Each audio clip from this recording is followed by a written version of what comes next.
Anggota Komisi 11 DPR RI Ahmad Najib menilai pemulihan ekonomi nasional masih lambat dan belum sesuai dengan yang diharapkan. Hal itu terlihat dari rendahnya realisasi pertumbuhan ekonomi nasional semester 1. Di tahun 2021, hanya berada pada kisaran 3,1 hingga 3,3%, jauh di bawah target APBN 2021 sebesar 5%.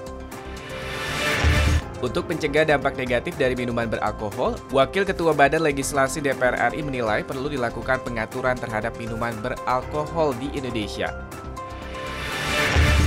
Dalam rangka reses masa persidangan 5 tahun sidang 2020-2021, anggota Komisi 11 DPR RI Mustafa memberikan bantuan berupa permodalan dan bahan kebutuhan pokok di Kabupaten Kudus.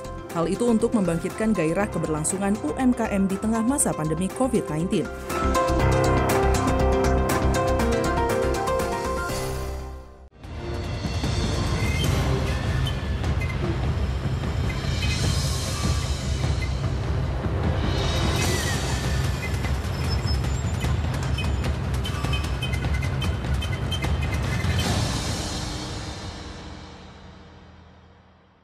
Hai, halo, apa kabar pemirsa? Berjumpa kembali dalam Suara Parlemen edisi hari ini di Senin 2 Agustus 2021.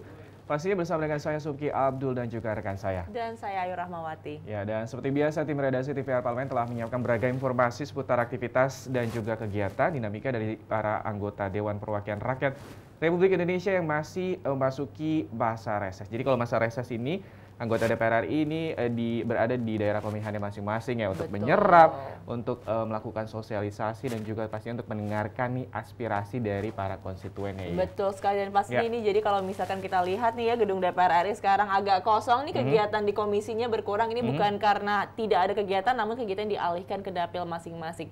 Tapi oke nih ada yang bikin agak-agak deg-degan juga nih sekarang ya karena tepatnya pada tanggal 2 Agustus 2021 ini kita akan bersama-sama menunggu pengumuman apakah PPKM level 4 ini akan diperpanjang. Kira-kira diperpanjang nggak nih, Ki? Kalau menurut aku kayaknya bakal dikurangin tingkatnya mungkin jadi level 3. Mungkin ya, kita berharap sih seperti itu ya. Mungkin, dan kita juga bisa melihat ya sebenarnya kemarin juga sempat sudah ada beberapa pelonggaran ya dari PPKM darurat yang pertama. Kita akan lihat ya bagaimana pemirsa nanti, tapi sebelumnya kita akan bacakan terlebih dahulu berita utama yang telah tim kami rangkum di TVR Parlemen. Dan berita pertama pemirsa ini datang dari pemerintah yang harus lebih mengoptimalkan peran PEN yang lebih tepat sasaran. Anggota Komisi 11 DPR RI Ahmad Najib menilai pemulihan ekonomi nasional masih lambat dan belum sesuai dengan yang diharapkan. Hal itu terlihat dari rendahnya realisasi pertumbuhan ekonomi nasional di semester 1 tahun 2021 yang hanya berada pada kisaran 3,1 hingga 3,3%, jauh di bawah target APBN 2021 sebesar 5%. Berikut laporannya. Anggota Komisi 11 DPR RI Ahmad Najib menilai pemulihan ekonomi nasional masih lambat dan belum sesuai dengan yang diharapkan. Hal itu terlihat dari rendahnya realisasi pertumbuhan ekonomi nasional semester 1. Di tahun 2021, hanya berada pada kisaran 3,1 hingga 3,3%, jauh di bawah target APBN 2021 sebesar 5%. Anggota Komisi 11 DPR RI Ahmad Najib mengatakan pemerintah harus lebih mengoptimalkan program PEN yang lebih tepat sasaran supaya mampu mendorong daya beli dan konsumsi masyarakat. Bantuan langsung tunai, bantuan sosial harus terus digulirkan oleh pemerintah sehingga siklus perekonomian terjaga. Fokus bagaimana kita mampu mendorong daya beli masyarakat agar kemudian bangkit. Prioritaskan masyarakat kecil agar kemudian daya beli itu kemudian bisa meningkat. Ahmad Najib menjelaskan pemerintah harus konsisten dan disiplin dalam penanganan COVID-19. Bukan hanya menerapkan PPKM, namun juga harus terstruktur. Kebijakan pembatasan kegiatan masyarakat menyebabkan daya beli masyarakat menurun dan terbatas. Ya, memang ini kita perlu melakukan sebuah revolusi sosial dengan masyarakat bersama-sama, sehingga kita bisa adaptif dengan situasi dan kondisi, sehingga kita tidak perlu berlarut-larut harus dengan PPKM dan PPKM terus. Dan pemerintah perlu mendorong stimulus yang betul-betul menyentuh langsung masyarakat. Andri, TVR Parlemen melaporkan. Kita beralih ke informasi selanjutnya, pemirsa, ini terkait dengan bagaimana yang juga menjadi pro dan kontra terkait dengan rancangan undang-undang minuman beralkohol. Ini minuman beralkohol ini ternyata perlu diatur untuk mencegah dampak negatif dari minuman beralkohol. Wakil Ketua Badan Legislasi DPR RI menilai perlu dilakukan pengaturan terhadap minuman beralkohol di Indonesia. Seperti apa berita selengkapnya, kita simak yang berikut ini. Ditemui di Gedung Nusantara 2 DPR RI Jakarta baru-baru ini, Wakil Ketua Badan Legislasi DPR RI Ahmad Baidowi menyoroti berbagai dampak yang ditimbulkan dari penggunaan minuman beralkohol di kalangan masyarakat. Mengkonsumsi minuman beralkohol dapat berpotensi menimbulkan tindakan kriminal, menyebabkan kecelakaan lalu lintas, hingga dampak negatif bagi kesehatan para penggunanya. Oleh karena itu diperlukan pengaturan terhadap minuman beralkohol melalui rancangan undang-undang larangan minuman beralkohol. Dari tokoh-tokoh agama sebenarnya tidak keberatan dengan pengaturan, tetapi dia berharap masih ada kajian-kajian yang tidak hanya mengatakan bahwa itu larangan, tetapi bisa mereka menggunakan terminologi pengaturan. Nah, kita sementara ini masih menggunakan larangan karena kita maunya benar-benar dilarang gitu. Baidowi mengungkapkan masih ada pro dan juga kontra terkait rancangan undang-undang larangan minuman beralkohol. Menurutnya hal ini merupakan bagian dari pengayaan pemikiran dan masih terbuka untuk didiskusikan. Baidowi menegaskan hingga saat ini rancangan undang-undang larangan minuman beralkohol yang dibahas masih menggunakan terminologi pelarangan, bukan pengaturan. Ya, itu kita juga membuka ruang ya bagi daerah-daerah tertentu yang memang secara adat istiadat dan juga menjadi ritual keagamaan, tentu kita tidak tutup mata. Yang lebih banyak kita persoalkan itu bagaimana alkohol yang disebabkan oleh kandungan kimianya atau dari segi kesehatan itu loh. RUU ini masih bernama larangan minuman beralkohol karena semangat dari mayoritas anggota menginginkan itu dilarang gitu. Alfat dan Edo, TVR Parlemen melaporkan. Kita beralih kepada berita selanjutnya, pemirsa. Ini kabar baik kepada pelaku UMKM karena anggota DPR RI memberikan bantuan permodalan dalam rangka reses masa persidangan 5 tahun sidang 2020-2021. Anggota Komisi 11 DPR RI Mustofa memberikan bantuan berupa permodalan dan bahan kebutuhan pokok di Kabupaten Kudus. Hal itu guna membantu membangkitkan gairah keberlangsungan UMKM di tengah masa pandemi COVID-19. Berikut pemirsa laporan selengkapnya. Dalam rangka reses masa persidangan 5 tahun sidang 2020-2021, anggota Komisi 11 DPR RI Mustofa memberikan bantuan berupa permodalan dan bahan kebutuhan pokok di Kabupaten Kudus. Hal itu untuk membangkitkan gairah keberlangsungan UMKM di tengah masa pandemi COVID-19.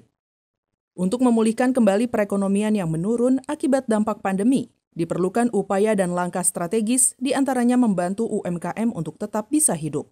Ditemui usai memberikan bantuan di Kabupaten Kudus, Provinsi Jawa Tengah baru-baru ini, anggota Komisi 11 DPR RI Mustofa mengatakan, di tengah kondisi yang penuh ketidakpastian, salah satu langkah yang bisa dilakukan untuk menjaga pertumbuhan ekonomi adalah dengan memberikan bantuan berupa permodalan, hal itu untuk menjaga keberlangsungan UMKM untuk bisa survive. Kita yakini bersama bahwa situasi seperti ini tidak ada yang tidak hidup, semua tetap harus hidup dan semua harus tetap berjalan dengan baik. Maka dengan spirit mereka, semangat mereka, saya sebagai wakil rakyat tentu ingin mendukung dan juga selalu membantu pada mereka. Mustofa optimis pertumbuhan ekonomi akan bangkit dari dampak pandemi dengan dibentuknya beberapa lembaga. Hal ini akan menumbuhkan ekonomi baik secara mikro maupun makro. Dengan menjaga kualitas apa yang menjadi barang dagangan mereka dan juga tidak kalah mengenai soal pelayanan. Inilah harapan saya ke depan bahwa mereka semuanya akan bisa naik kelas dan mereka juga akan bisa tetap eksis untuk berdagang dan mempertahankan di situasi pandemik ini. Kabupaten Kudus mengalami kontraksi penurunan ekonomi mencapai minus 3,03%. Andri Triana, TVR Parlemen, melaporkan. Kita balik ke informasi selanjutnya, pemirsa. Ini rancangan undang-undang HKPD, tingkatkan investasi di daerah. Komisi 11 DPR RI kaji rancangan undang-undang hubungan keuangan antara pemerintah pusat dan juga daerah atau rancangan undang-undang HKPD sebagai upaya meminimalisir ketimpangan ekonomi, peningkatan nilai investasi dan juga kemandirian keuangan daerah. Kita simak informasi selengkapnya berikut ini. Komisi 11 DPR RI kaji rancangan undang-undang hubungan keuangan antara pemerintah pusat dan daerah atau rancangan undang-undang HKPD sebagai upaya meminimalisir ketimpangan ekonomi. peningkatan nilai investasi, dan kemandirian keuangan daerah. Ditemui di gedung DPR RI Jakarta, anggota Komisi 11 DPR RI Putri Aneta Komarudin mengatakan rancangan Undang-Undang HKPD merupakan suatu upaya untuk memperbaiki iklim investasi, meningkatkan pembangunan, dan mengatur ketentuan pajak daerah. Untuk itu, optimalisasi skema penerimaan daerah diharapkan dapat memenuhi kebutuhan pelayanan dasar publik. Bagaimana potensi ketentuan PDRD dalam RUU ini nantinya untuk meningkatkan daya saing dan juga iklim investasi daerah. Dan kemudian terkait dengan pembahasan berbagai pajak daerah yang disampaikan, KPPOD memberikan catatan bahwa perubahan ketentuan atas beberapa jenis pajak dipandang tidak pro lingkungan. Anggota Komisi 11 DPR RI Anis Biarwati menegaskan, rancangan Undang-Undang HKPD harus mampu memberikan rasa keadilan kepada seluruh daerah dalam menerima dana transfer dari pemerintah pusat, baik daerah 3T maupun daerah kepulauan di Indonesia, sehingga mampu menciptakan keseimbangan fiskal dan memajukan ekonomi masyarakat daerah. Terkait dengan alokasi yang tidak membedakan antara satu daerah dengan daerah lain, ada daerah kepulauan, ada daerah daratan, tetapi tidak tidak sesuai dengan kebutuhan begitu ya. Komisi 11 DPR RI meminta pemerintah berupaya memperbaiki skema pengelolaan keuangan pusat dan daerah. Ajib dan Kristio, TVR Parlemen melaporkan. Beralih ke berita olahraga, pemirsa, kita membahas mengenai target pencapaian prestasi olahraga harus maksimal. Anggota Komisi 10 DPR RI mendorong target pencapaian prestasi olahraga nasional melalui pembinaan para atlet dan evaluasi pelaksanaan sistem kompetisi di berbagai cabang olahraga. Berikut kita simak laporan selengkapnya. Komisi 10 DPR RI mendorong target pencapaian prestasi olahraga nasional melalui pembinaan para atlet dan evaluasi pelaksanaan sistem kompetisi di berbagai cabang olahraga. Ditemui saat rapat kerja dengan Menteri Pemuda dan Olahraga di Gedung DPR RI Jakarta, anggota Komisi 10 Andreas Hugo Pareira mengatakan alokasi anggaran yang memadai di bidang olahraga sangat diperlukan dalam menyusun grand design pembangunan sarana dan prasarana pusat pelatihan para atlet di berbagai daerah. Untuk itu, target pencapaian prioritas nasional pada event olahraga seperti Asian Games 2022 mendatang, kontingen Indonesia diharapkan mampu berada di peringkat 12 besar. Pada rapat-rapat sebelumnya kita sudah minta Menteri Pemuda dan Olahraga menyusun satu grand design keolahragaan nasional. Nah, supaya dengan grand design itu ada perencanaan dan target-target yang jelas. Andreas menegaskan, pembinaan para atlet di semua cabang olahraga harus diupayakan melalui kompetisi reguler yang dilaksanakan secara rutin agar mampu mendorong semangat juang yang tinggi dalam pencapaian prestasi di event nasional maupun internasional. Negara tidak melakukan pembinaan dari bawah gitu. Yang berkaitan olahraga itu menyangkut pembinaan yang sifatnya rutin dan kemudian juga ada kompetisi yang sifatnya reguler gitu. Komisi 10 juga menekankan pentingnya pembudayaan olahraga di lingkungan masyarakat sebagai kunci peningkatan prestasi serta sebagai upaya menggali potensi bakat generasi muda. Ajib dan Rizky, TVR Parlemen melaporkan. Kita beralih ke informasi penutup nih pemirsa terkait dengan bagaimana anggaran Kementerian Pekerjaan Umum dan juga Perumahan Rakyat harus lebih berkontribusi. Komisi 5 DPR RI mendorong realisasi anggaran Kementerian PUPR di tahun 2021 ini memberikan kontribusi lebih terhadap pertumbuhan ekonomi dan juga pemerataan pembangunan tanpa mengesampingkan aspek sosial. Kita simak informasi selengkapnya berikut ini. Komisi 5 DPR RI mendorong realisasi anggaran Kementerian PUPR di tahun 2021, memberikan kontribusi lebih terhadap pertumbuhan ekonomi dan pemerataan pembangunan tanpa mengesampingkan aspek sosial. Di Gedung Nusantara DPR RI Jakarta, Wakil Ketua Komisi 5 DPR RI Syarif Al-Qadri mengapresiasi realisasi anggaran Kementerian PUPR, khususnya Ditjen Perumahan dan Ditjen Bina Marga. Selain itu, realisasi anggaran Kementerian PUPR mampu memberikan multiplier effect karena berkontribusi bagi pembangunan dan menggerakkan roda perekonomian dengan menyerap tenaga kerja serta memperlancar arus transportasi.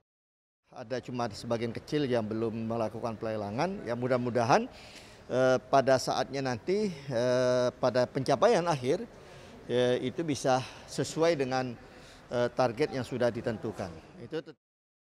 Sementara itu, anggota Komisi 5 DPR RI Irwan menilai realisasi keuangan dan pembangunan fisik di beberapa ditjen Kementerian PUPR masih rendah.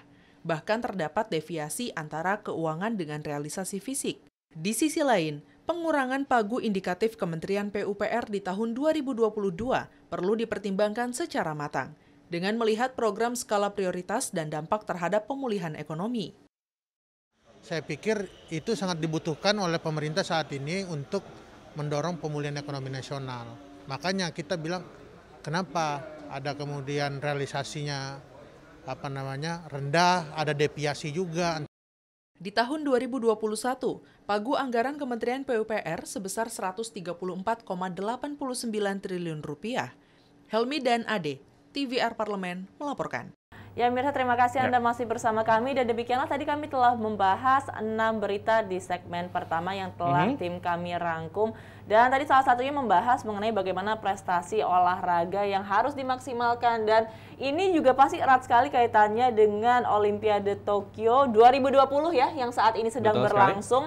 Karena kita juga melihat ini bagaimana antusiasme dari masyarakat, terutama kemarin nih ya, cabang olahraga bulu tangkis yang masuk ke final ganda putrinya. Dan juga sekarang sudah ada beberapa atlet yang kembali ke tanah air. Betul sekali, kalau misalnya ini juga ini perjuangan Simon Santoso yang juga akhirnya harus kalah dari tunggal putra Chen Long dari Cina ya. Ini kita harapkan nantinya pada saat memperebutkan medali perunggu nanti bisa meraih kemenangan, dan juga kita harapkan juga nih selain Olimpiade kita juga akan bersiap untuk Pekan Olahraga Nasional yang kali ini akan diselenggarakan di Papua. Betul sekali, pastinya ini juga membuat masyarakat Indonesia semakin semangat dia di tengah masa pandemi seperti ini, sehingga mungkin bisa menjaga imunitasnya juga, karena mungkin jadi semakin senang dan juga semakin bersemangat untuk menonton pertandingan olahraga dan mendukung Indonesia tercinta. Dan pemirsa, setelah ini kita akan jeda sejenak, nanti kita akan kembali lagi, tetap bersama kami di Suara Parlemen.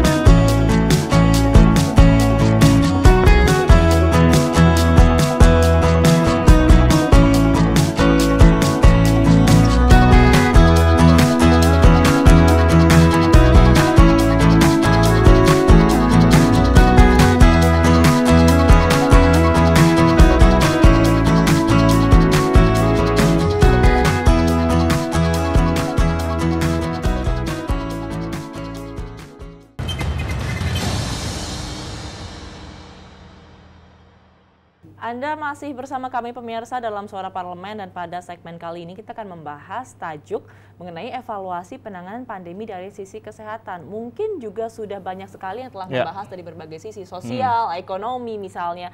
Tapi mungkin dari sisi kesehatan sendiri yang perlu dilihat lebih jauh juga, salah satunya mungkin adalah bagaimana distribusi vaksin bisa merata ke seluruh Indonesia. Ya, banyak cara sebenarnya untuk bagaimana pemerintah dan juga pemerintah daerah ini melakukan vaksin atau juga vaksinasi kepada seluruh masyarakat atau warganya. Ada yang door to door, ada yang benar membuat vaksinasi secara sentralisasi, dan juga pastinya ini juga ada sekarang Pemprov DKI Jakarta akan mengedarkan atau juga ada buat bus yang nantinya bisa keliling ke daerah-daerah yang juga nantinya bisa melakukan vaksinasi. Karena nih berharap bahwa nantinya herd immunity di wilayah Jakarta, DKI Jakarta akan bisa terjadi pada tanggal 16 Agustus. Semoga 2021. Ya, karena memang penularan di Jakarta ini sangat tinggi sekali, meskipun sudah mulai melandai, tapi kalau kita lihat memang angka penularannya masih sangat tinggi jika dibandingkan dengan daerah-daerah lainnya. Kita berharap semoga sebenarnya sistem jemput bola seperti ini bisa menjadi salah satu solusi yang tepat ya, Oki ya. Betul sekali, kita akan simak terlebih dahulu tajuknya yang berikut ini.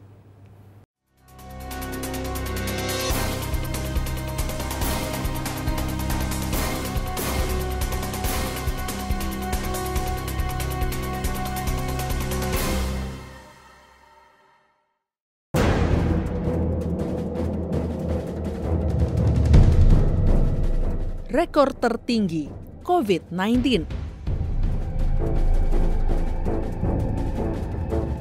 Angka kematian harian COVID-19 telah mencatatkan beberapa kali rekor tertinggi dalam beberapa hari terakhir dengan jumlah lebih dari 1.000 setiap harinya.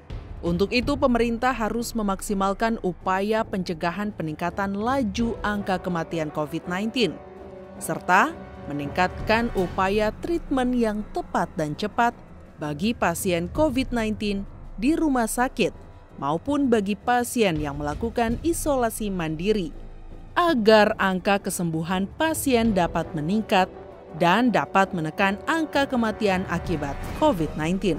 Selain itu, pemerintah harus memastikan rumah sakit yang melayani kasus COVID-19 meningkatkan pelayanan medis kepada pasien COVID-19, sehingga pasien tertangani secara maksimal. Pemerintah sendiri harus berkomitmen menurunkan jumlah kasus positif COVID-19 dan meningkatkan jumlah kesembuhan pasien COVID-19 yang harus diiringi dengan penurunan angka kematian. Pemerintah juga harus melakukan perbaikan langkah penanganan COVID-19 dari hulu hingga hilir.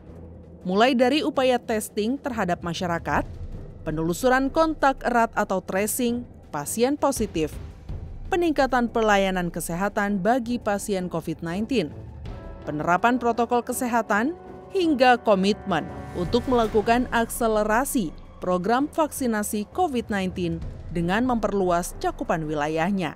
Di sisi lain, pemerintah secara berkala harus melakukan evaluasi dari setiap strategi penanganan COVID-19 yang dilakukan, baik evaluasi kebijakan-kebijakan terkait, evaluasi pelayanan dan fasilitas kesehatan, program vaksinasi, dan seluruh strategi yang dilakukan, sehingga ke depan penanganan terhadap pandemi COVID-19 dapat semakin tinggi dan kesehatan masyarakat tetap selalu menjadi prioritas. DPR pun menghimbau kepada seluruh masyarakat Indonesia agar bekerja bersama, berkomitmen menerapkan prokes secara ketat dan disiplin, mengingat penerapan prokes merupakan kunci dasar untuk mencegah laju penularan COVID-19.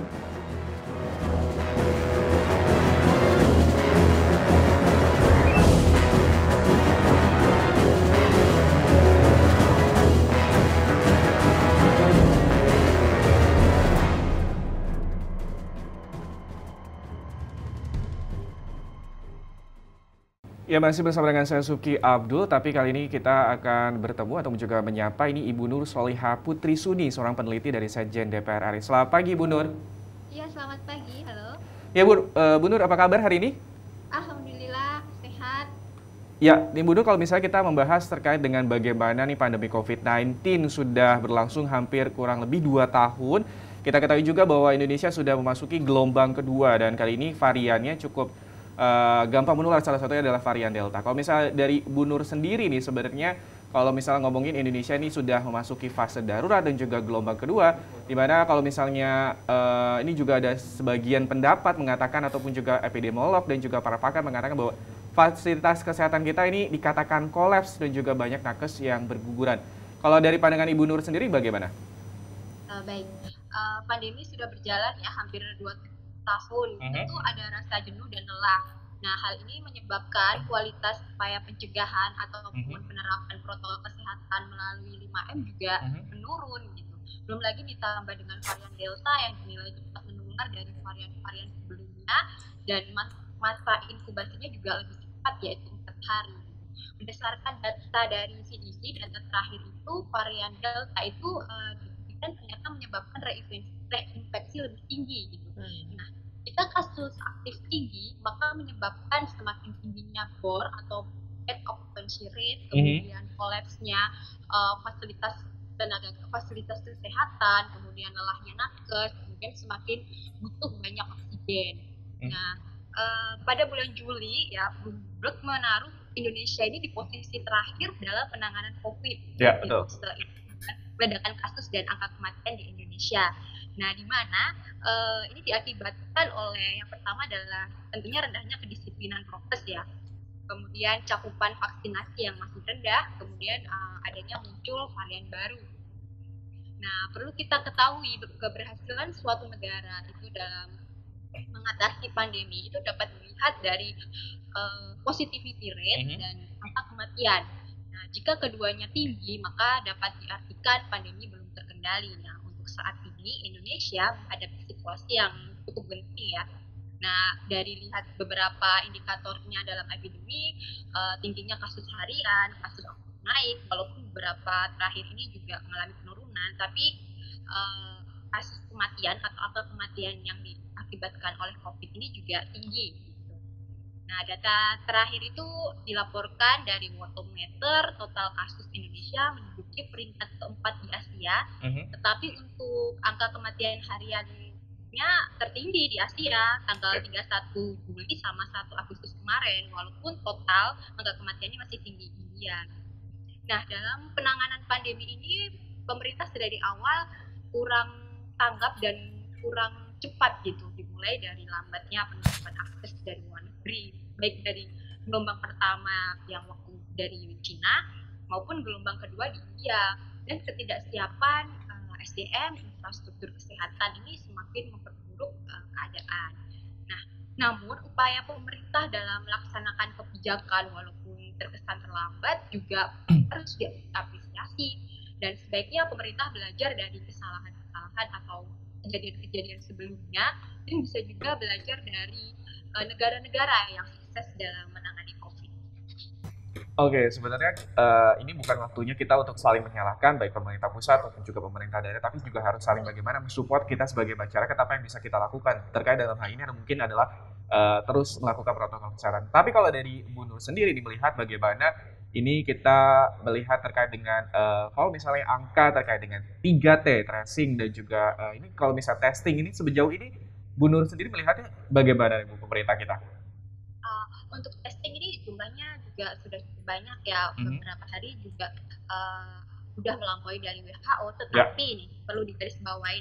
Nah, testing kita itu belum merata di daerah-daerah yang sulit terjangkau, itu juga belum merata, dan kebanyakan testing itu berada di Pulau Jawa dan Bali, itu paling banyak di situ, dan daerah-daerah di luar itu masih kurang. Nah, kurang pemerataan testing ini juga menyebabkan kasus kita itu seperti fenomena gunung es gitu, yang terlihat itu hanya sebagian saja gitu.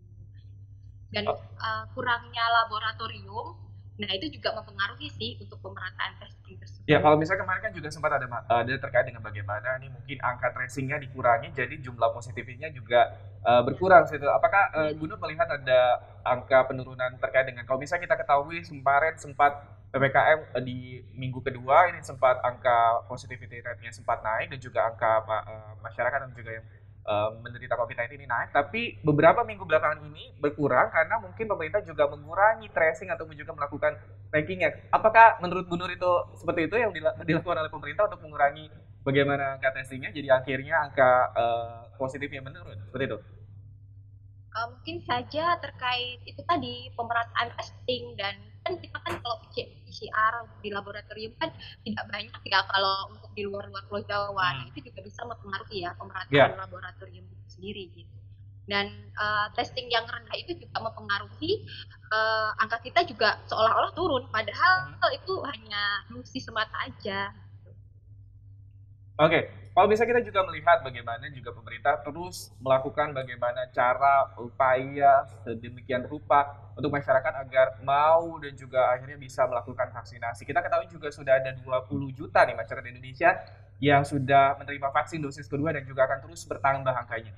Kalau misalnya tapi juga melihat bagaimana ini COVID-19 juga belum ada tanda-tanda melandai. Kalau dari Bu Nur sendiri melihatnya sejauh ini apa sih sebenarnya yang salahkah? Ada kebijakan-kebijakan salah ataupun juga sebenarnya apa yang bisa kita perbaiki nih untuk sejauh ini? Ya, untuk hal ini terjadi karena kemungkinan kesadaran akan prokes juga mulai berturun ya. Bisa karena sudah mulai jenuh atau lelah, bisa juga karena euforia vaksin tadi, sehingga mereka abai setelah vaksin, mereka abai terhadap prokes karena beranggapan kalau udah vaksin berarti sudah kebal. Padahal kenyataannya vaksin itu hanya menurunkan tingkat keparahan gejala saja. Vaksin saja sebenarnya tidak akan berhasil dalam mengatasi pandemi jika tidak diiringi faktor-faktor pencegahan lainnya. Seperti itu.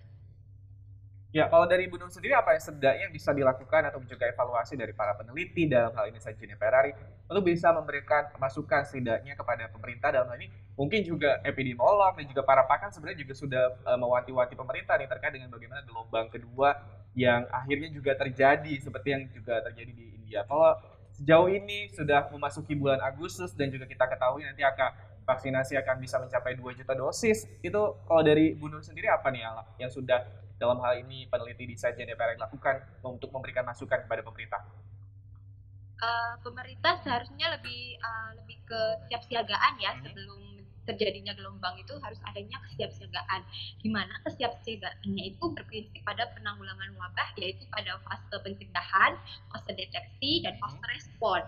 Nah, untuk fase pencegahan itu bagaimana dengan peningkatan KIE, komunikasi, informasi, dan edukasi kepada masyarakat, terutama dalam memperkuat 5M. Nah, peningkatan KIE ini juga digunakan untuk mencegah maraknya berita hoax, dan sekarang kan berita hoax banyak banget ya, jadi masyarakat bingung gitu ya. Nah, untuk pada fase pencegahan ini juga bisa proaktif dalam membangun kesadaran publik gitu. Nah, sedangkan untuk fase deteksi memperkuat 3T yang seperti kita ketahui, testing, treatment, dan kemudian testing, treatment, dan itu aja. Nah, kemudian untuk fase respon seperti penata laksanaan kasus, bagaimana isolasinya, vaskesnya seperti apa, SDM-nya seperti apa, kemudian nakesnya apakah sudah mencukupi atau belum. Kira-kira nih ya, PPKM bakal diperpanjang atau enggak, Bu Nur? Tapi jangan jawab sekarang, kita masih akan berbincang permasalahan ini, dan pastikan pemirsa jangan kemana-mana, tetap bersama kami dalam Suara Parlemen.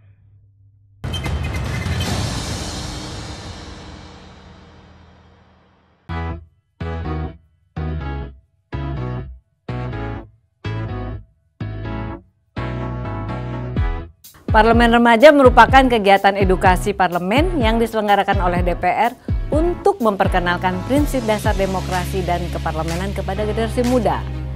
Parlemen Remaja merupakan event tahunan DPR RI dalam rangka memperingati Hari Demokrasi Internasional yang diperingati pada tanggal 15 September. Parlemen Remaja pertama kali dilaksanakan pada tahun 2009. Dan pada tahun 2021 ini merupakan kegiatan kami yang ke-15.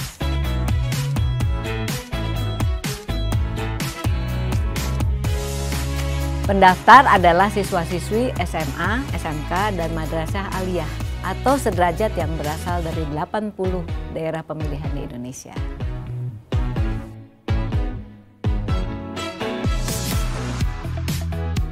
Putra-putri terbaik yang lolos seleksi dengan tentunya ada penilaian dari CV, esai, dan video yang diseleksi oleh tim penilai dari Sekretariat Jenderal DPR RI.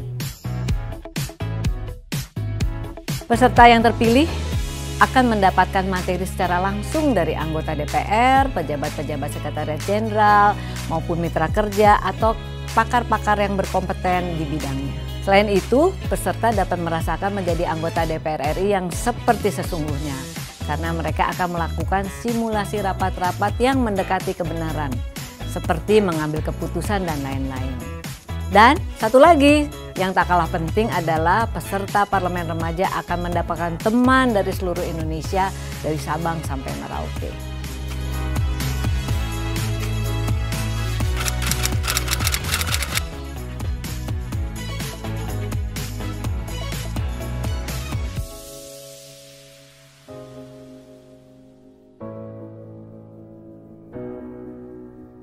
Kita orang makan buah matoa di Jayapura. Yuk daftar bersama Parlemen Remaja.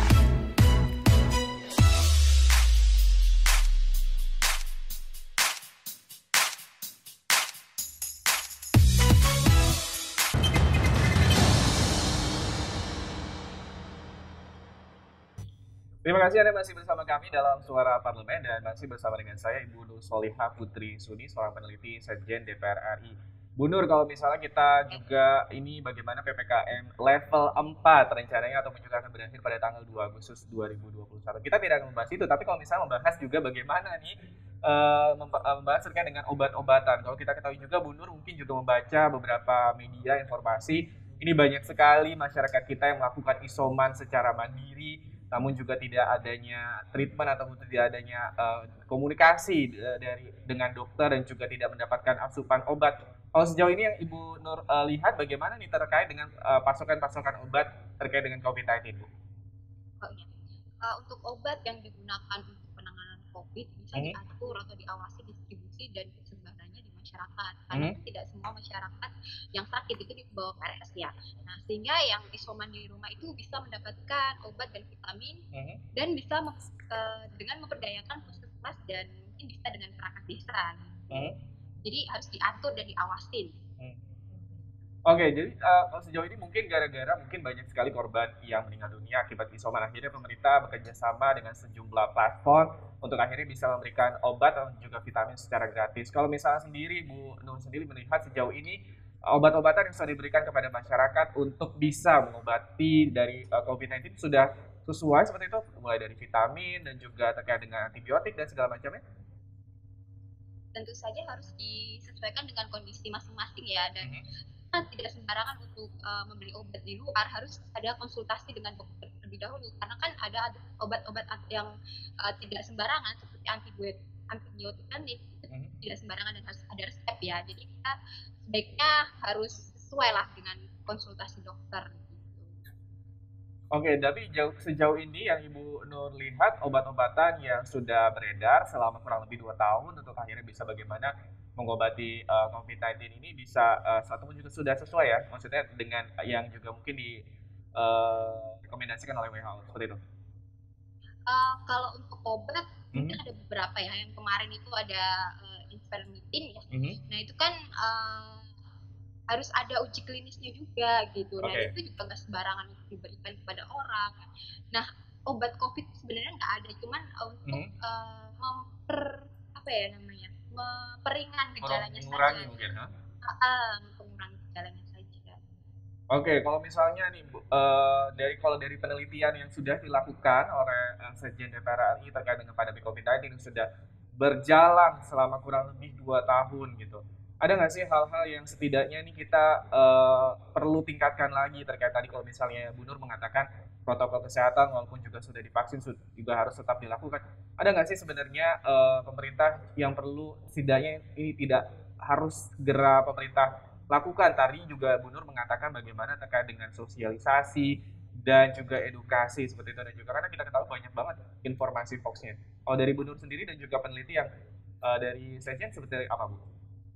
Nah, ya itu tetap ya, karena kunci dari penanganan pandemi itu tetap kuat 3E dan 5M gitu. Dan kita harus bekerja sama ya, tidak berjalan sendiri-sendiri, sinergi antara pemerintah pusat, pemerintah daerah, dan masyarakat. Gitu. Sejauh ini yang Ibu Nur sendiri lihat bagaimana? Kerjasama antara pemerintah pusat, pemerintah daerah, apakah sudah berjalan cukup baik atau bagaimana Bu?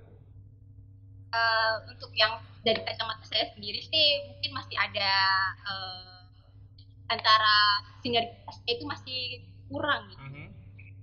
Jadi harus ditingkatkan lagi, terutama memberikan trust kepada masyarakat. Masyarakat kan selama ini sudah mulai lelah ya, mulai capek gitu. Dan inkonsistensi kebijakan regulasi itu juga membuat masyarakat bingung gitu. Ini harus bagaimana seperti itu. Ya, inkonsistensi dan juga ketegasan, karena kita melihat kalau misalnya banyak sekali berita yang beredar, informasi beredar, bagaimana ini pemerintah dalam hal ini petugas keamanan begitu keras, begitu tegas kepada masyarakat kecil, tapi kalau misalnya kepada mungkin golongan-golongan tertentu masyarakat bisa lebih tidak terlalu tegas. Nah, kalau misalnya Bu Nur sendiri nih melihat juga terkait dengan bagaimana ketegasan pemerintah sejauh ini, apa sih sebenarnya kalau dari peneliti dari Sekjen DPR ini melihatnya? Untuk ketegasan pemerintah mungkin terutama ya edukasi di masyarakat yang pelosok, nah itu tuh masih kurang sekali.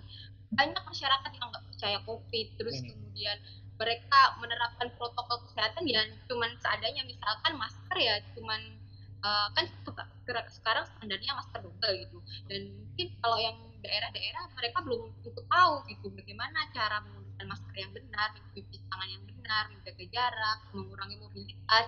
Bahkan di PPKM pun mobilitas juga cukup masih berjalan seperti ya. Normal gitu ya. Iya, masih banyak gitu. Dan kita bisa belajar loh dari pengendalian pandemi yang cukup bagus itu negara Selandia Baru, kita bisa belajar dari situ. Ya sebenarnya juga mungkin para pakar, akademisi, dan juga epidemiolog juga sebenarnya sudah sering mengingatkan pemerintah, sudah mewanti-wanti pemerintah. Tapi balik lagi juga pemerintah tidak bisa berjalan sendirian, harus bekerja sama, berdampingan kita sebagai masyarakat untuk tetap mematuhi protokol kesehatan. Karena kita juga ketahui pastinya mungkin pemerintah memperlakukan kebijakan-kebijakan pastinya untuk kebaikan kita semua. Kalau dari sisi Bu Nur sendiri, menurut Bu Nur ini pendapat pertanyaan terakhir, kira-kira PPKM akan naik ke level yang lebih pedas atau agak lebih bisa lebih manis nih kira-kira nanti setelah 2 Agustus ini? Kita lihat dari tren kasusnya dulu ya, karena kan tren kasus sekarang udah mulai agak turun nih, turun. Mungkin PPKM turun levelnya, tapi kita lihat saja nanti, kita lihat perkembangan kasus selanjutnya gitu kan. Tapi kalau saran dari para peneliti saja DPR RI, mau dinaikin ke level 5 atau diturunin ke level 3? Mungkin untuk saat ini kita lihat level 3, terus kita lihat dulu perkembangannya, apakah dari level 3 ini akan ada perubahan yang signifikan gitu. Kalau misalnya kasus makin naik ya mungkin bisa levelnya bisa naik lagi gitu. Jadi kita lihat dulu bagaimana si indikator pandemi ini terjadi. Oke, terima kasih Bu Nur Solihah Putri Suni, peneliti Sekjen DPR. Kita tunggu nanti pidato Presiden Republik Indonesia ataupun juga yang mewakili dalam ini apakah akan meneruskan PPKM level 4 ataupun juga nanti akan memperlonggar PPKM. Terima kasih sekali lagi Bu Nur. Salam sehat selalu. Ya, kalau misalnya kita membahas nih tadi pemirsa sudah bersama dengan Ibu Nur Solihah Putri Suni, peneliti Sekjen DPR RI. Ini sebenarnya juga dari para peneliti juga sebenarnya sudah lelah, letih gitu ya. Sebenarnya sudah sering kali memberikan masukan kepada pemerintah dalam hal ini. Betul sekali, tapi mungkin yang bisa kita lihat nih ya, bukan cuma peneliti atau epidemiolog saja yang sudah mulai kelelahan nih, masyarakat juga 2 tahun sudah mulai jenuh mungkin ya, harus menjaga diri di rumah saja. Tapi kalau kita lihat memang kalau dibandingkan dengan negara-negara lainnya, angka penularan atau positivity rate dari Indonesia ini belum menurun segitunya signifikan. Jadi mungkin masih harus ada peraturan-peraturan yang membatasi ruang gerak masyarakat supaya kita bisa sama-sama memutus mata rantai penyebaran COVID-19. Yuk, bisa yuk ya. Pasti bisa ya, sabar dikit lagi.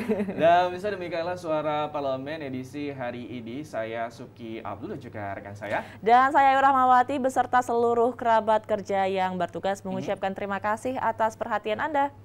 Sampai jumpa. Sampai jumpa.